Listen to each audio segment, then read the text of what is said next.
Olha só, hoje nós vamos falar sobre o renascimento cultural e científico, o início da Idade Moderna, né?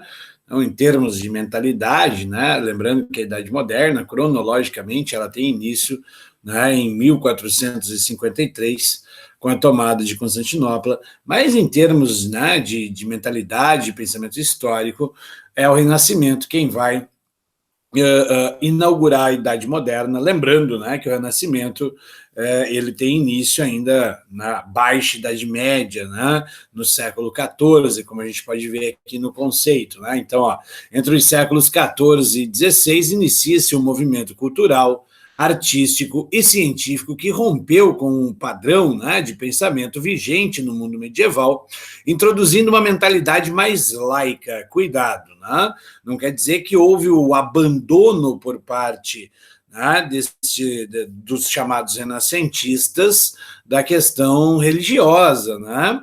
É mais laica, né? Eles vão buscar e retomar os ideais da antiguidade clássica, mas, né, sem abandonar então a tradição cristã, o que, né, acabou progressivamente contribuindo aí para a cultura moderna, não?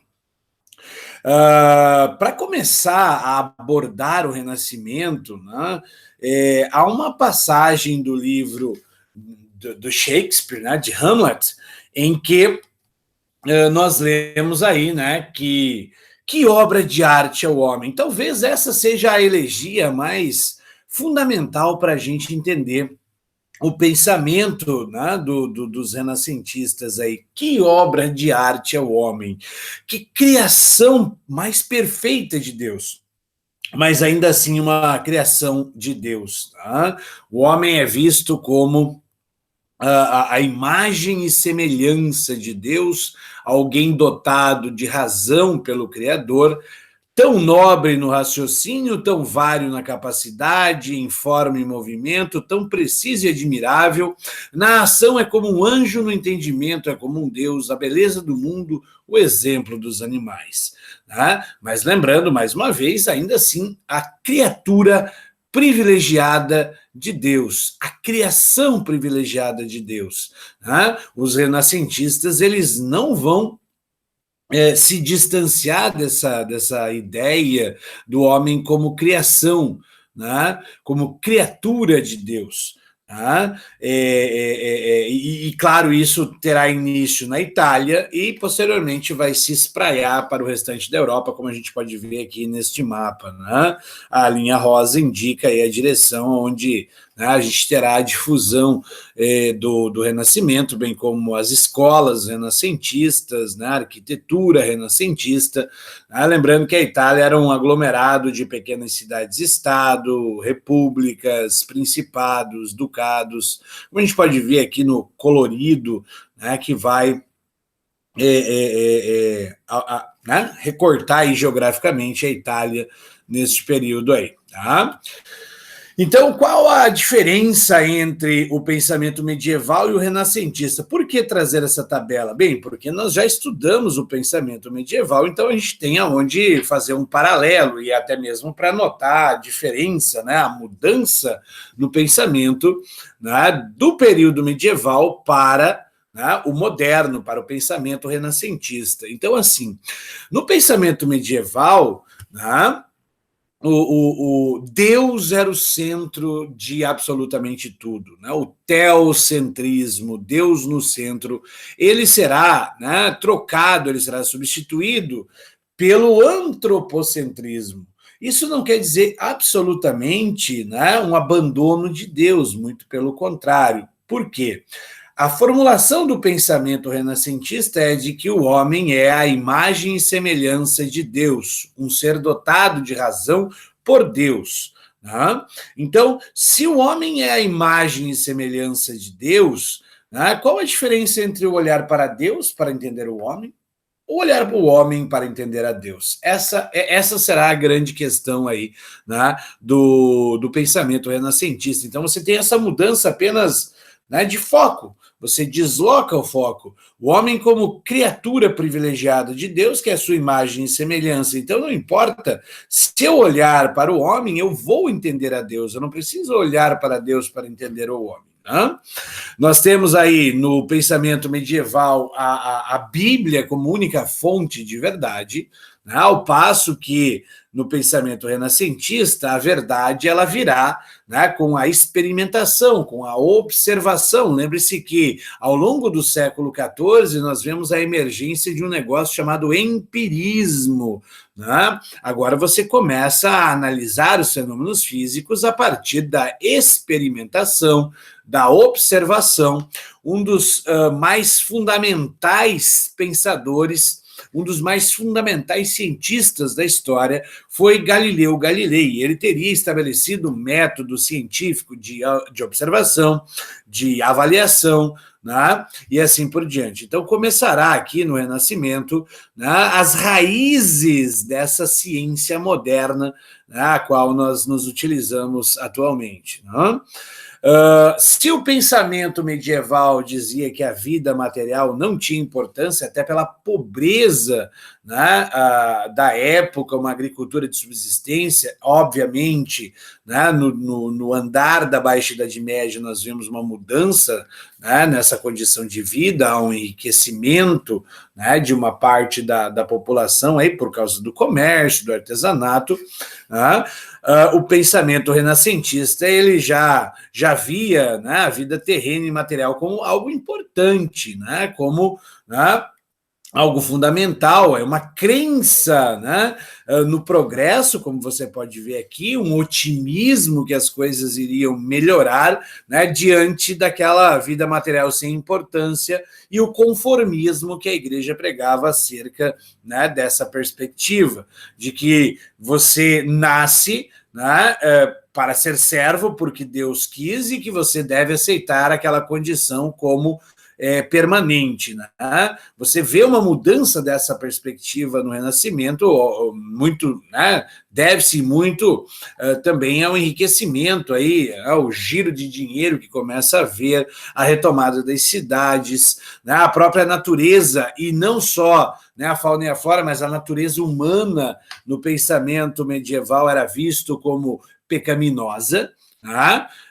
Ao passo que o pensamento renascentista vai trazê-la como o belo, né? A gente pode ver isso pelo realismo das obras, né, renascentistas, os corpos, né, a própria fauna, a própria flora, né, a mística que vai se buscar lá na antiguidade clássica, né, desse renascimento.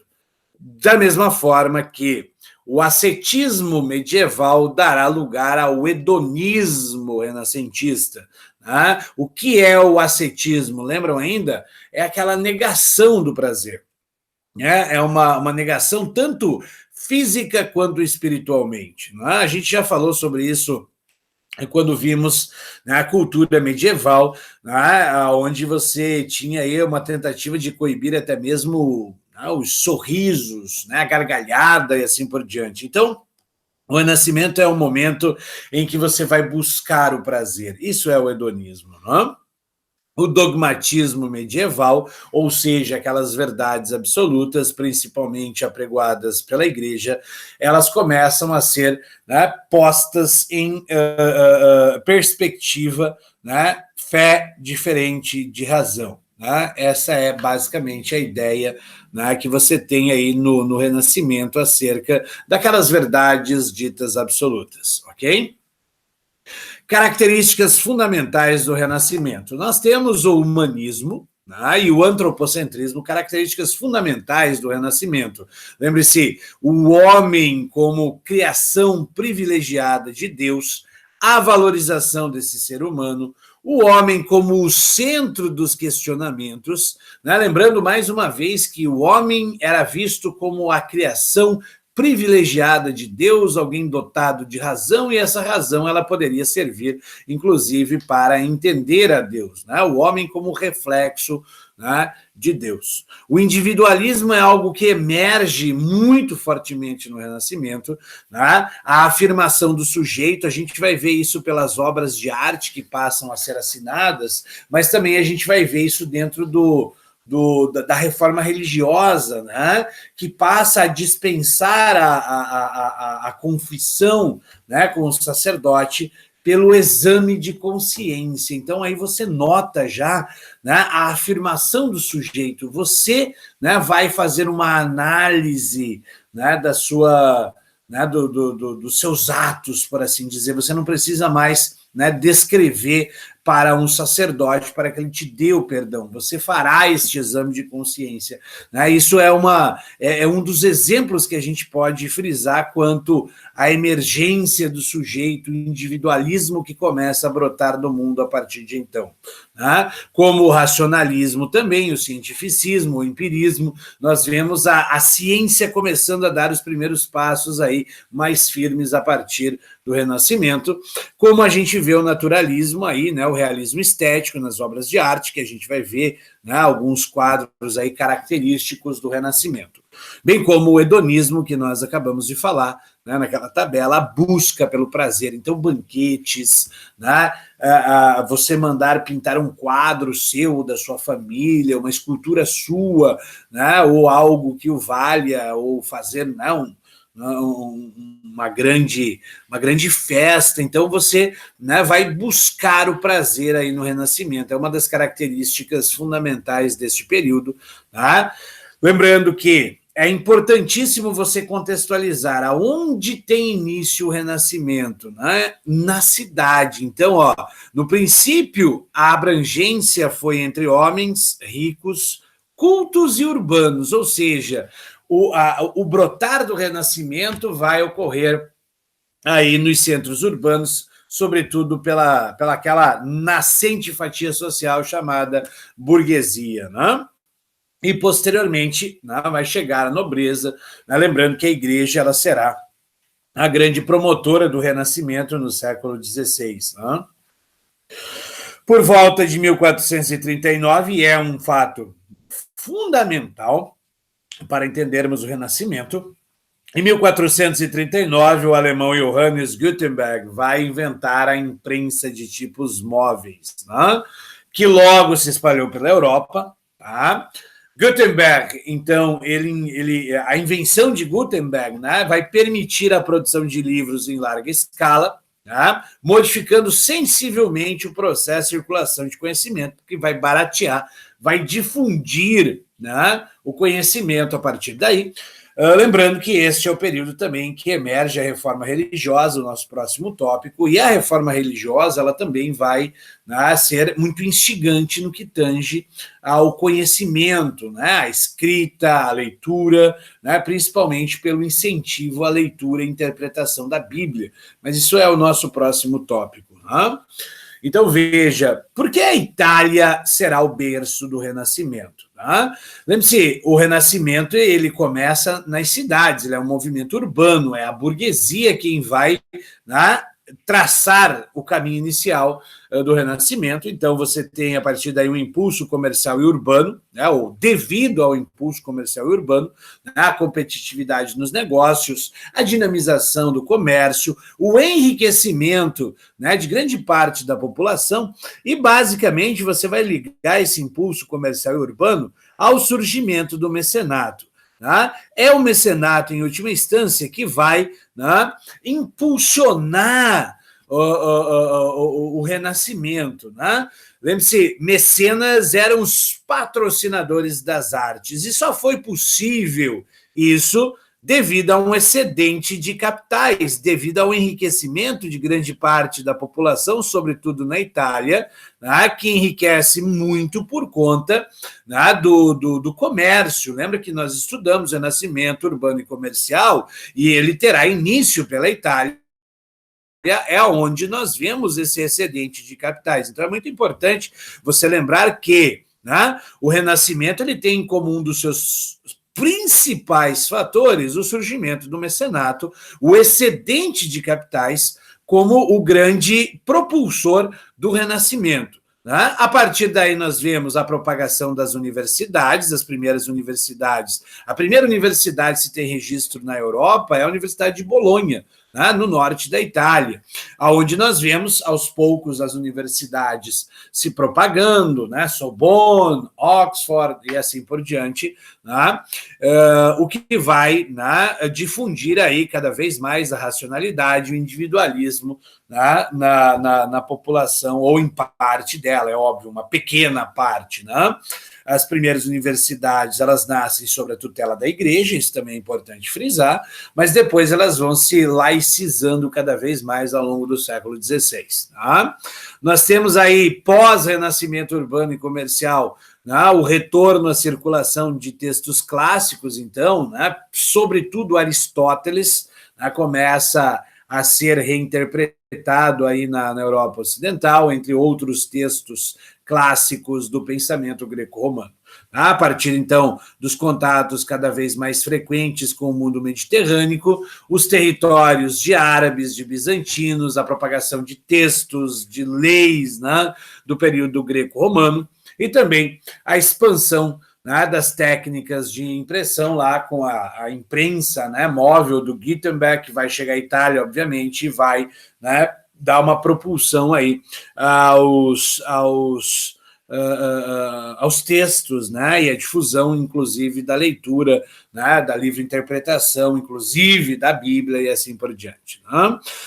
A Itália também, gente, ela, né, se elegia como a herdeira natural do Império Romano. Lembre-se que você tem, né, uma centena de ruínas, né, que remontam ao Império Romano na Península Itálica, sem falar o próprio nome Mecenas. Né? Lembre-se que Mecenas foi um senador romano incumbido por Otávio de embelezar a cidade de Roma, né? E é por isso que nós temos o termo mecenato. Os mecenas eram os patrocinadores das artes, eram os ricos burgueses, né, que encomendavam suas obras de arte junto aos artistas e o faziam porque tinham excedente de capital, né? Porque tinham grana. Né? Então, claro, você tem uma quantidade enorme de artistas aí no Renascimento, mas só foi possível o trabalho desses camaradas por conta, né, do pagamento dado a eles por um mecenas, que nós vamos ver começará com a burguesia, muitos nobres vão se tornar mecenas também, né? A igreja será o grande mecenas do século XVI, porque há um encanto pelas artes aí neste contexto. Lembrando, né, o Renascimento ele se estende aí do século XIV, XV ao XVI. Né? São 3 séculos e as características elas diferem nesse período, né, de forma bastante significativa, e por isso a gente divide o Renascimento em 3 fases, né? O Trecento, o Quattrocento e o Cinquecento. Né? Então, o Trecento ele equivale ao século, né, 14, 300, 1301 a 1400, então o 300 aí é o século 14. É o momento em que nós temos a transição da cultura teocêntrica para a antropocêntrica. Né? E veja, não é brusca, óbvio, essa mudança, ela é muito vagarosamente, como você está folheando um livro que você consegue ver ainda, né, as 2 páginas, né, em perspectiva. A gente vê ainda uma mentalidade teocêntrica, mas ela está se tornando antropocêntrica. A gente vê características fundamentais disso em Dante Alighieri, um dos mais importantes renascentistas, né? Sem contar que o Renascimento também ele está num período de nascimento dos Estados nacionais, né? O estabelecimento de certos padrões culturais. Né? Por exemplo, Dante Alighieri ele terá como uma das suas grandes contribuições a estruturação, a espinha dorsal da língua italiana. Né? Ele vai escrever em toscano a Divina Comédia, sua obra será a espinha dorsal para, posteriormente, né, a fixação do italiano moderno, a estruturação do italiano moderno, como a gente vai ver também que a tradução da Bíblia, né, de Lutero para o alemão será a base, a espinha dorsal para a formação gramatical do alemão moderno. como a gente vai ver o italiano, o espanhol com o Miguel de Cervantes, né? Como a gente vai ver a própria língua portuguesa com o Camões, como a gente vai ver o inglês lá com Shakespeare e assim por diante. Então, há uma contribuição muito grande, né, do Renascimento também para essa padronização linguística que nós vemos nascer na Europa aí nos séculos que se seguem ao Renascimento. Né? Então, o Dante Alighieri é o grande expoente da literatura do século XIV, juntamente com Francesco Petrarca e o Giovanni Boccaccio.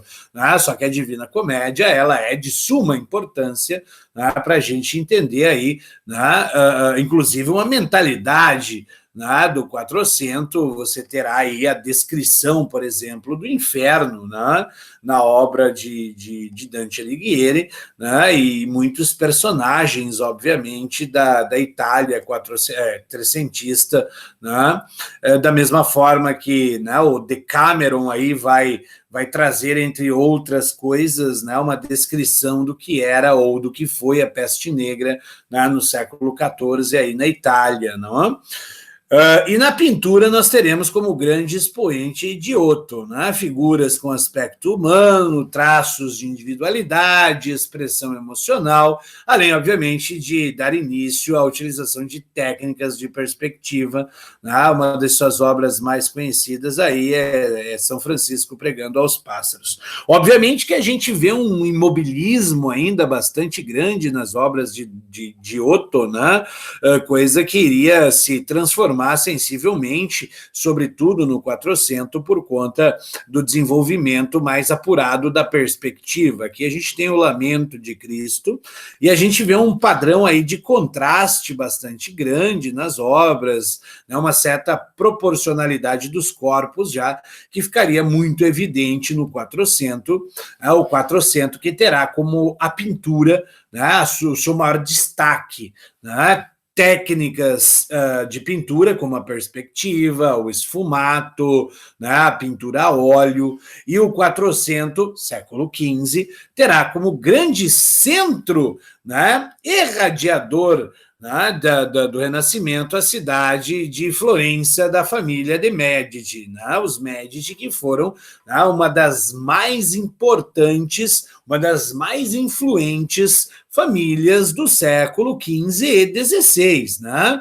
Lembrando que os Médici, ricos banqueiros de Florença, né, farão papas, né, vão articular casamentos, né, com a França, mesmo dentro, né, das repúblicas, dos ducados, dos principados italianos, né, Américo Vespucci, aquele que descreve, né, o que seria um novo continente que, em sua homenagem, receberá o nome de América, era contador dos Médici, né, e que foi incumbido, né, de dar uma fiscalizada aí, né, nos Habsburgo, lá da Espanha, aos quais os Médici haviam emprestado muita grana. Então, é uma família extremamente poderosa e influente aí nos séculos XV e XVI na Europa, né? Lembrando que Niccolo Maquiavel, né, o Nicolau Maquiavel, ele escreve o seu livro O Príncipe, né, ele fará uma homenagem, né, ao magnífico Lorenzo de Médici.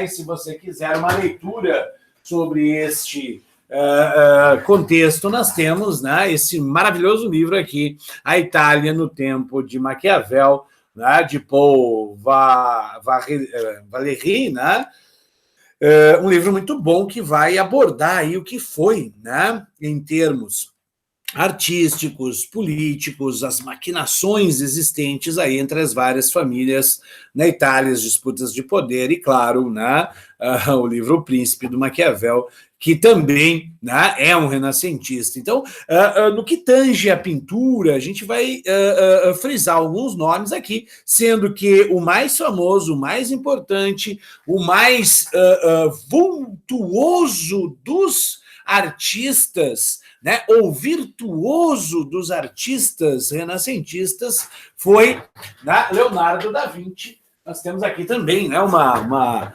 biografia, né, do Leonardo da Vinci, é uma das figuras mais extraordinárias de todos os tempos e que, obviamente, né, controversas por conta disso, né? O Walter Isaacson vai escrever essa biografia sobre o Leonardo da Vinci, né? Mas vamos lá, o Masaccio ele dará início aí, né, à geometria e à perspectiva, né, nas obras A Expulsão de Adão e Eva do Paraíso. Ele compôs o tributo, a distribuição de esmola de São Pedro. Não há como nós analisarmos cada uma das obras de arte de cada um dos artistas renascentistas. Isso é impossível. Lembre-se que, em termos de artes plásticas, né, você deve lembrar sempre das tartarugas ninja. Né? Os maiores destaques do Renascimento foram Leonardo, né, Rafael, Donatello e Michelangelo. Né? As tartarugas ninja, então, são os maiores expoentes. A gente vai ver, né, nem todos, né, mas algumas obras destes artistas destacados e de outros, como, por exemplo, Botticelli, né, que será um dos grandes expoentes do Quattrocento, né, com sua obra aí, O Nascimento da Vênus e a Alegoria da Primavera, como a gente pode ver, né, em algumas obras aqui, né, do Sandro Botticelli, O Nascimento da Vênus, né, a alegoria aí da primavera, né, como havia dito, né, a perspectiva que é uma das grandes contribuições do Renascimento. Né? A escultura, quando a gente pega a escultura, ela já remonta lá ao período greco-romano. Né? Lembre-se, a tridimensionalidade ela já era existente, né? Se você conseguir lembrar do Discóbulo lá, né, da Grécia Antiga, mas em termos de pintura, o Renascimento vai revolucionar, né, a visão aí em profundidade, como a gente vai ver aqui em algumas obras, né, a noção de perspectiva, e eles vão usar símbolos matemáticos para isso, vão se utilizar da geometria, né, para poder fazer essas obras, como a gente vê em Botticelli, como a gente vê em Leonardo da Vinci, né, que foi o maior nome do Renascimento. Ele foi pintor, ele foi escultor, ele foi urbanista, engenheiro, músico, físico, botânico, né, executou a Gioconda, né, a chamada Mona Lisa, aí, a Santa Ceia, né, a Virgem das para ficar nas mais famosas obras do Leonardo da Vinci. A gente vai ver essa questão da perspectiva também nas suas obras, como o chiaro escuro, o sfumato, né, técnicas que nascem aí no Quattrocento e que são usadas, né, pelos artistas, incluindo o Leonardo da Vinci aí.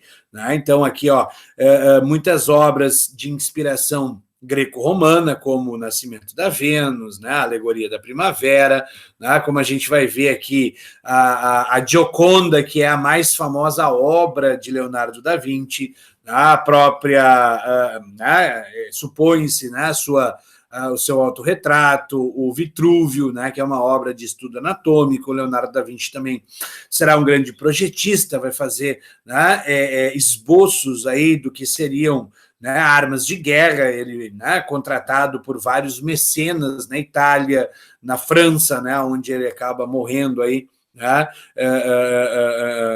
no século XVI. Né? E aí a gente tem o afresco aqui da Santa Ceia, que é uma das obras mais conhecidas, né? Mais conhecidas do Leonardo da Vinci. Praticamente todas as casas de vó têm esse quadro, né, na qual aparece Cristo e os seus apóstolos aqui na Última Ceia. Ele está pintado em uma capela lá na Itália, né? E se você, né, observar que os caras fizeram uma porta embaixo da Santa Ceia, né? Essa porta ela foi feita posteriormente à obra, né? O que danificou, de certa forma, aí, né, uma parte da Santa Ceia. Né? Então, quando você pega o quadro, tem essa porta exposta lá. Tá? E no Cinquecento nós teremos, né, uma mudança aí do coração das artes de Florença para Roma. Né? Roma será o novo centro das artes. Né? Você terá aí a emergência dos chamados papas mecenas. Né? Um dos maiores nomes aí foi Leão X, que era da família de Medici, né? Giovanni de Lorenzo de Medici, que foi tornado papa. Veja, ele não era clérigo, né? Devido aí às várias, né, as várias alianças políticas, né, e e as maquinações aí dos Médici, né, o Leão X, o Giovanni de Médici, será, né, coroado Papa aí. Lembrando que o papado era, né, um dos cargos mais almejados da Europa, né, nesse período do mundo, diríamos, né, do mundo cristão aí, né? E o Leão X será o grande alvo das críticas iniciais de Martim Lutero, né, também, né? Mas isso a gente vai ver no próximo tópico. Nós teremos aí Roma como principal centro das artes, né, uma das grandes obras do século XVI a ser concluída aí foi a Basílica de São Pedro, né, um dos grandes expoentes do Renascimento, e nós teremos, né, muitas e muitas obras de arte, né, espalhadas pelo Museu do Vaticano, né, que fica aí adjacente aos vários palácios aí, né, próximos à capela, né, entre eles a Capela Sistina, né, mas essa é a Basílica de São Pedro, aí é um conjunto arquitetônico aí pertencente à Igreja Católica. E como artistas do Cinquecento, nós teremos, né, na literatura o Torquato de Tarso com Jerusalém Libertada, né, nós teremos aí Nicolau Maquiavel, né, com O Príncipe, seria, né, com esta obra haveria o início da chamada ciência política com Nicolau Maquiavel, que a gente vai discutir mais adiante, quando entrarmos lá no absolutismo. Né? Artistas como Rafael Sanzio, a gente vê emergir aí, né, na pintura, né, conhecido como o pintor das Madonas, então, Madonna Sistina, né, entre outras obras. Escola de Atenas, uma das mais famosas obras dele, que escolhi para mostrar para vocês, a Sagrada Família também, e Michelangelo Buonarroti, né, o Michelangelo, né, o Pincherangelo, porque ele arrumou treta com todo mundo, né, inclusive um dos grandes rivais do Michelangelo seria Leonardo da Vinci, né? Mas foi um grande gênio da pintura, da escultura, fez Moisés, fez Davi, fez a Pietà, né? Pintou os afrescos da Capela Sistina, ele que não era tão dado assim à pintura, né? A especialidade do Michelangelo era a escultura, imagina se não fosse, né? Então, claro, os afrescos da Capela Sistina são das coisas mais lindas já feitas, né, pela humanidade. Então, aqui a gente tem, né, a Escola de Atenas, onde a gente vê personagens aí, né, famosíssimos de toda a antiguidade greco-romana. Você tem aqui ao centro, né, Platão e Aristóteles. A gente sabe quem é quem pela posição das mãos, né? Lembre-se, Platão acreditava no mundo das ideias, né? Enquanto Aristóteles acreditava no mundo material, da matéria, né? Então, por isso, Platão está com o dedo em riste e o Aristóteles com a mão na posta para baixo aí, né? Matéria, ideia. Né? Eles entrando aqui na Escola de Atenas. Aqui a gente vê Júlio César, a gente vê, né, Alexandre o Grande, a gente vai ver muitos estoicos, né, entre outras tantas personagens famosas da antiguidade. E aqui o casamento das virgens, observe aqui a noção, né, de perspectiva está muito evidente, né, quando a gente olha essa porta aqui na obra de Rafael Sanzio, né, então você pode pegar aqui as dimensões, a perspectiva, né, bem no centro do quadro aqui, como a gente também vai ver a arte aí de Michelangelo Buonarroti, né, a criação de Adão, né, então aqui, né, Adão tocando o dedo de Deus, né, uma obra que pode ser especulada das mais, né, conspiratórias, né, ou dos mais conspiratórios pontos de vista, Moisés, né, a Pietà e a sua grande obra de arte, que é Davi, que a gente vai ver em perspectiva aqui,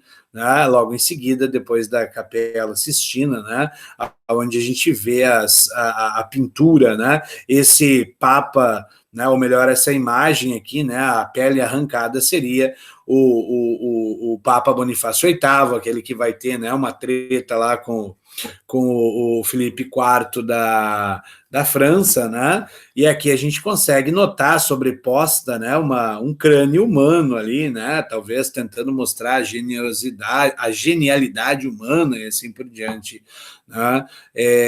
Algumas teorias da conspiração aí por trás das obras de Michelangelo também, né? E aqui o Davi, concluído em 1504, né? Onde a gente pode ver, né, ele vai esculpir essa obra em um bloco único de mármore branco, né? A gente vê aqui, né, o sistema circulatório, então a proporcionalidade do corpo, né? Michelangelo será um dos maiores escultores de todos os tempos, sem dúvida alguma, né? Nós teremos aí, como fatores da decadência do Renascimento italiano, a expansão marítima pelo Atlântico, que vai, né, mudar o eixo comercial, levando à decadência aí, né, do comércio mediterrâneo, enriquecendo outras partes da Europa. Lembre-se que o enriquecimento será um dos fatores primordiais para a gente entender o Renascimento, tá? Sem contar que, juntamente com Portugal e Espanha, a Contra-Reforma ela atuou de forma muito intensa na Itália, né? A perseguição aí, né, da Inquisição, né, um órgão da Igreja Católica contra pensadores, contra artistas, contra as próprias obras, né? Muitas obras renascentistas foram censuradas, tiveram, né, suas genitálias tapadas, né? Ou então, né, alguns outros tipos de censura. O próprio livro, né, O Príncipe de Maquiavel, foi proibido, né, pela igreja durante muito tempo, né, fez parte do Index, que era uma lista de livros proibidos aí, né, a partir do século XVI aos católicos. E aí nós vemos o Renascimento fora da Itália, né? Apenas alguns nomes importantes desse contexto, nem todos, né? Mas aí a gente tem o Thomas More, que vai escrever, né, a Utopia, o Thomas More, né, vai escrever a Utopia, que é um livro que nós vamos tratar mais adiante, né? Mas basicamente a Utopia aí, ela vai, né, ela nasce como uma crítica social ao contexto em que a Inglaterra vivia. Tá? Nós temos aí William Shakespeare como talvez um dos maiores nomes do Renascimento no que tange ao teatro, né, à literatura, né, com Romeu e Julieta, Hamlet, Otelo, Sonhos de uma Noite de Verão, entre outras obras famosíssimas. Tá? Na França, a gente vai ver o Rabelais, que vai escrever Gargantua e Pantagruel, que era uma crítica, à estrutura social, à opulência da igreja, como a gente vai ver também o Montaigne, escrevendo seus ensaios lá, inclusive abordando, os índios aí, os nativos da América, entre outras coisas. Tá? Nós teremos também aí o Gil Vicente, né, no teatro lá em Portugal, e o Luís de Camões escrevendo os Lusíadas lá em Portugal também, enquanto que na Espanha a gente terá como grande expoente aí El Greco e Miguel de Cervantes na literatura, Dom Quixote de la Mancha. Eu já coloquei em negrito aí, né, as obras mais importantes de cada um desses importantes autores. Não coloquei aqui em Shakespeare porque são dezenas de obras, né? Romeu e Julieta, talvez uma das mais famosas, mas Hamlet, Otelo também são obras famosíssimas, né, de Shakespeare, além de ter escrito Júlio César, né, ter escrito sobre a vida de outros reis aí, né, e assim por diante. Nos Países Baixos, a gente vai ter os irmãos Hubert e Jan van Eyck, né, na pintura aí com a Adoração do Cordeiro, e Hieronymus Bosch, bem importante esse pintor aqui, né, ele fez a Carroça de Feno, os Jardins das Delícias, né, a Tentação de Santo Antão, né, que seria Santo Antônio, e o Peter Bruegel aí, que será um pintor do cotidiano, por assim dizer. Então, o Alquimista, Banquete Nupcial, Os Cegos, e um dos mais importantes personagens do Renascimento, né? Será um dos grandes escritores e que vai fazer uma crítica muito contundente às posições e à estrutura social da igreja, né? O Erasmo de Roterdã, aí, com o Elogio da Loucura, né? Um dos grandes autores do Renascimento. E na Alemanha a gente vai ver Albrecht Dürer, né, com seu autorretrato, Natividade, além de Hans Holbein, né, na pintura aí também. Veja, estamos fazendo um recorte muito superficial, né? Poderíamos ficar horas aqui falando sobre o Renascimento, sobre as obras, as suas próprias perspectivas. Quando a gente vê aqui, né, as obras do Hieronymus Bosch, reflete o paraíso, né, a terra, né, e o inferno. Então, você ter aqui escalas na pintura, como a gente quando a gente vê essa obra também, a Carroça de Feno, ela também está retratando o paraíso, né, o purgatório, né, a vida terrena, o inferno e assim por diante. Tá? Aqui uma obra do Peter Bruegel e as obras de El Greco lá na Espanha e o autorretrato do Dürer. Tá?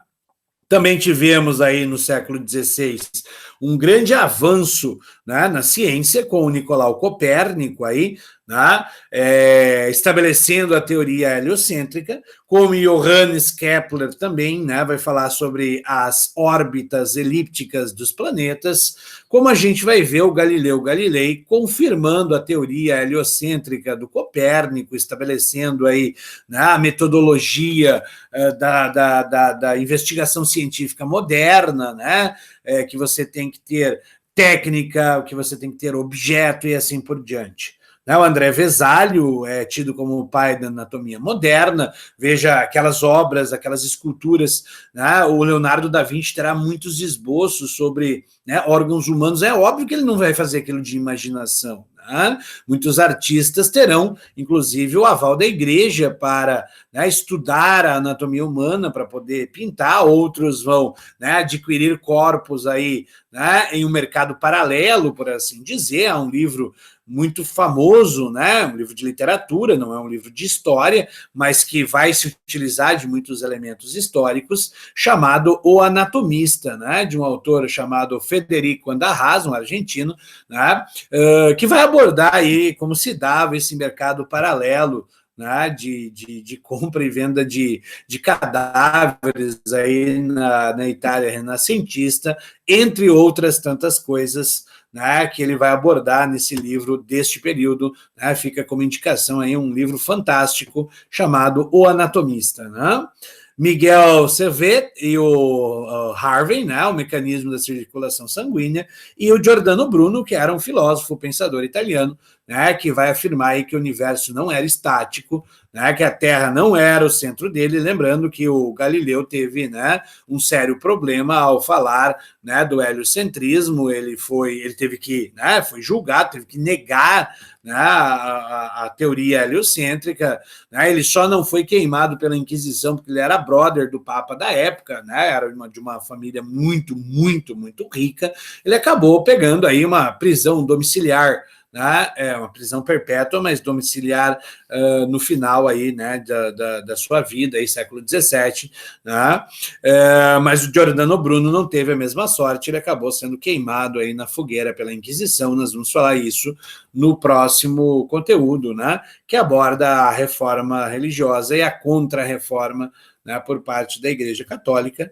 E, de minha parte, seria isso, né? Já ficou longo esse vídeo, né? É apenas um pequeno recorte, né, sobre o Renascimento. Né? Para mais informações, manda e-mail ou @fdenard lá no Twitter. Beijo, a gente se vê por aí.